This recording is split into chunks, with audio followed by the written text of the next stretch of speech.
The night the prison gates opened, Alara Vale walked into hell wearing her sister's name. Iron chains kissed her wrists as the scent of blood and wolf filled her lungs. Black Fang Prison loomed like a living beast, stone soaked in screams. Moonlight trapped behind bars.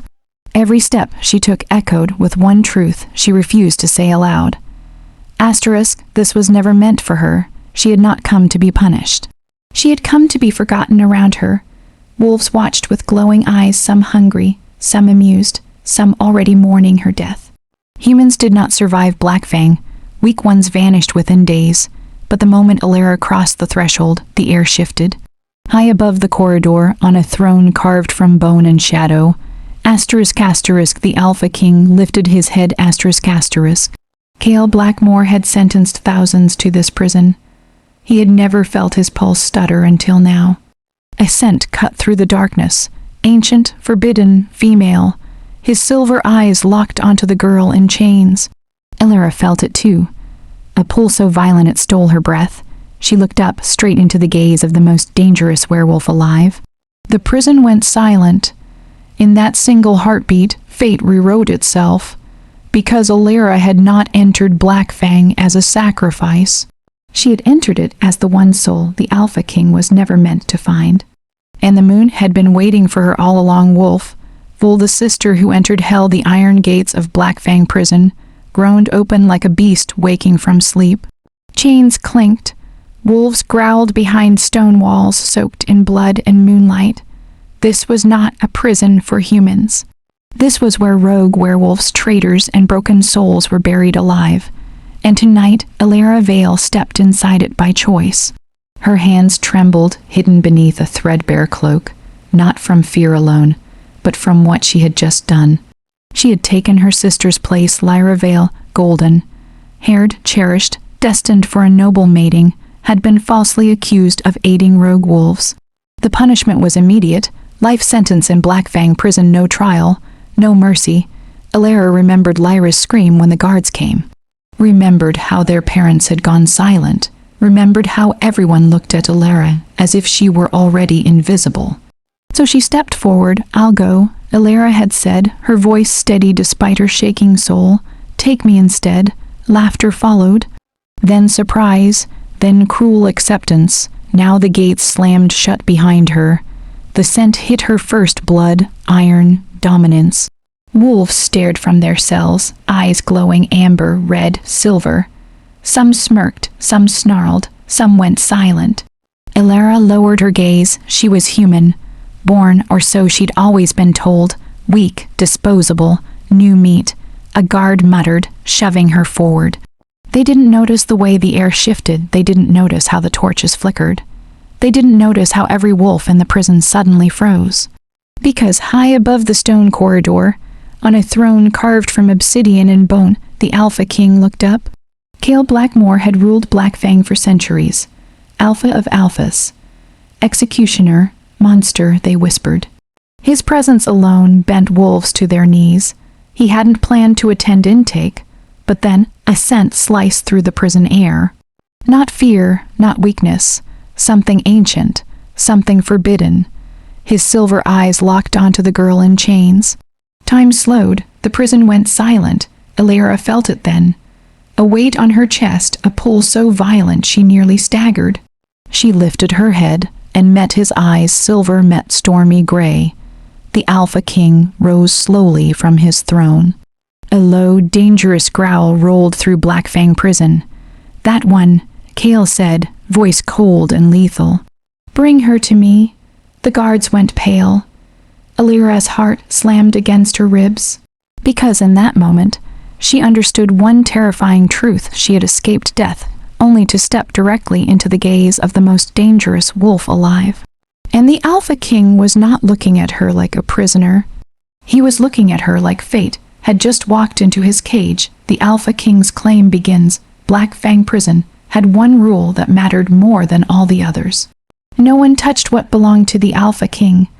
Alara felt the chains tighten around her wrists as guards dragged her through a corridor reserved for death. Row wolves. The air grew colder with every step. Torches burned blue instead of orange, a sign of royal dominance magic. She could feel him. Even before she saw him again, Cale Blackmore waited in the interrogation chamber, massive arms folded, obsidian crown resting against dark hair streaked with silver. His presence crushed the room. Wolves knelt without being told. Even the guards avoided his gaze. Illyra was shoved forward and dropped to her knees. "Leave us," Cale commanded. The guards hesitated. His eyes flashed. They fled. The door slammed shut. Silence roared. Illyra's breath came shallow. She kept her eyes lowered, heart pounding so loudly she was sure he could hear it. "You don't smell like a prisoner," Cale said at last. His voice was deep, controlled, but beneath it was something feral, barely restrained. Illyra swallowed. I don't know what you mean." Cale rose. Each step he took toward her made the floor seem smaller, the walls closer. He crouched in front of her, silver eyes level with hers. "Look at me." Her chin lifted against her will. The moment their gazes met, the world shuddered. A flash of heat tore through her veins. Her breath hitched. The air thickened with a bond she didn't understand. Cale inhaled sharply. His control cracked. That scent. He whispered, rage and disbelief colliding. "It's impossible." Illyra shook her head. "I'm not what you think I am." Cale's hand shot out, stopping just short of touching her cheek. His fingers trembled. "You carry moon fear in your blood," he growled. "A lineage that was erased." Illyra stared at him. "I was told I was nothing." Cale's jaw clenched. "That was a lie meant to keep you alive."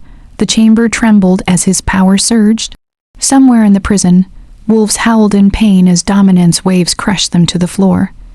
Cale stood abruptly, turning away as if fighting himself. She entered Blackfang as a substitute. A voice echoed from the shadows. The *** warden ** stepped forward, pale and sweating. She took her sister's sentence voluntarily. He added. Cale froze. Slowly, he turned back to Illyra. "You sacrificed yourself," he said quietly, "for family." Illyra replied, "That should not matter to you." Cale laughed once, a sharp, humorless sound. "Everything about you matters to me now." He stepped closer again, towering over her. "From this moment on," he said, voice carrying ancient authority, "you are under my protection." The warden stiffened. "My king." "She's unranked." "Untested." Cale's eyes burned. "She is mine." The word hit Illyra like a thunder strike. "Mine." Her body reacted before her mind could stop it, heat pooling low in her stomach, pulse racing, something awakening beneath her skin. Cale sensed it. His pupils dilated, the bond snapped tight, not complete, not yet, but dangerously close. "Take her to the royal wing," Cale ordered, "and if anyone touches her," he let his claws extend slightly, "I will burn this prison to ash." As Illyra was led away, she dared one last glance over her shoulder. Cale watched her like a predator who had just found what he'd been hunting for centuries.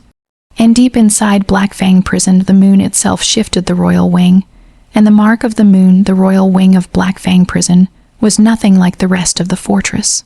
No chains on the walls, no screams echoing through stone, only silence, thick, heavy, watching. Illyra stood at the threshold, escorted by 2 guards who looked terrified to even breathe near her now. The door opened with a low groan, revealing a chamber carved from black marble, lit by moonlight pouring through a cracked ceiling of enchanted glass. "This is where I'm supposed to stay?" Illyra asked softly. Neither guard answered. They unlocked her cuffs, bowed and fled. The door sealed behind her. Illyra exhaled shakily. She touched her wrists, no bruises, no pain, only a strange warmth humming beneath her skin, like something had recognized this place. She stepped forward. The moment her bare foot touched the marble floor, a silver rune flared to life beneath her. Illyra gasped. The mark pulsed once, then vanished. Her heart thundered. "I felt that." Cale's voice came from behind her. She spun. He stood in the doorway, cloak removed, black shirt clinging to a body built for war. His presence filled the room, but now, without guards, without a throne, he seemed dangerously close.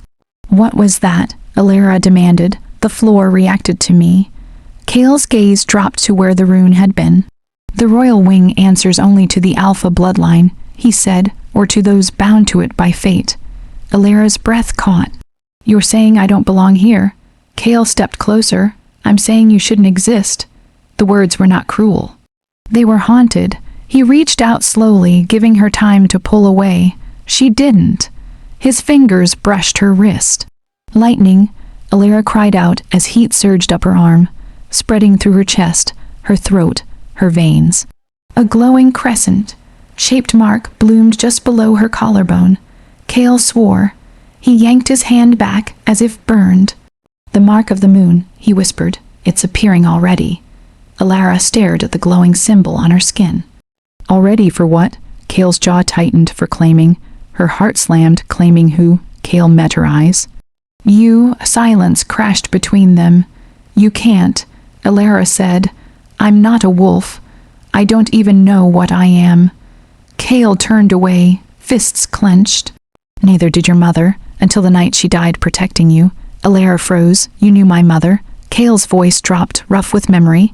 "She was the last moon-bound queen." The words shattered Alara's world. "That's impossible," she whispered. "She was a healer." "She had no rank."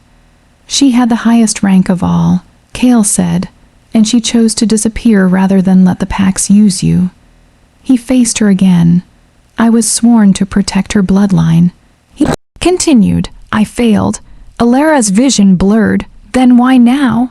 Cale's eyes burned silver. "Because fate is cruel," he said, "and because the moon has decided to finish what it started." Suddenly, a scream echoed through the prison, then another. The walls shook. Cale went still. "Stay here," he ordered sharply. Before Alara could respond, the door exploded inward. A rogue wolf lunged, eyes red, veins black with corruption. "She doesn't belong to you." It snarled. "She belongs to the old prophecy." Cale moved like death itself. In one brutal motion, he ripped the rogue apart. Blood sprayed the marble. Alara stared in horror. The rogue's last breath rattled. "The moon will take her back," it whispered during the blood eclipse. It died. Cale turned to Alara slowly. Fear and desire warred in his eyes. "The prison knows what you are now," he said, "and so do my enemies." Alara hugged herself as the crescent mark burned hotter. "When is the blood eclipse?" she asked. Cale's voice was a low growl. 3 nights from now. And far above Black Fang prison, the moon began to turn red. 3 nights until blood the moon bled, not fully yet, but enough that every wolf in Black Fang prison felt it in their bones. Howls rose from the depths, wild and unhinged. Cells rattled. Ancient magic stirred, restless after centuries of sleep. Alara stood at the balcony of the royal wing, staring at the sky. 3 nights. That's all she had before something she didn't understand decided her fate. "You should be afraid," Cale said behind her. She didn't turn. "I am." Silence stretched. "But I won't run," she added. "I didn't run from the prison. I won't run from this." Cale studied her like she was a blade he wasn't sure he was allowed to wield. "Do you know what happens during a blood eclipse?" he asked. Alara shook her head slowly. "The moon strips lies," Cale said. "It awakens dormant blood. Bonds form or shatter. Some don't survive it." Her fingers tightened on the stone railing. "And me?" Cale's voice dropped. "If the mark completes, you will no longer be able to deny what you are." She finally faced him. "And what am I?" He stepped close enough that she could feel his heat. "My queen," he said quietly, "if you choose to be." The words stole her breath. Choice. No one had ever offered her that before she could answer. A sharp knock echoed. The warden entered, face pale. "My king, there's been a disturbance in cell block C." Cale stiffened. "Speak." "The prisoner Lyra Vale. She's showing signs of awakening." Alara's heart stopped. "My sister," she whispered. Cale's eyes flicked to her. "You told me she was human." "She is," Alara said. "She has to be." The warden swallowed. Her eyes turned silver. "Your Majesty." The room went cold. "That's not possible," Cale said. Alara pushed past them, panic flooding her veins. "Take me to her." Cale hesitated, then nodded once. Cell block C was chaos. Wolves snarled, guards shouted, magic cracked against stone. At the far end of the corridor, Lyra was suspended against the bars of her cell, chains rattling as silver light poured from her eyes. "Alara!" Lyra screamed. Alara ran to her, gripping the cold iron. "I'm here, I'm sorry. I should never have let you."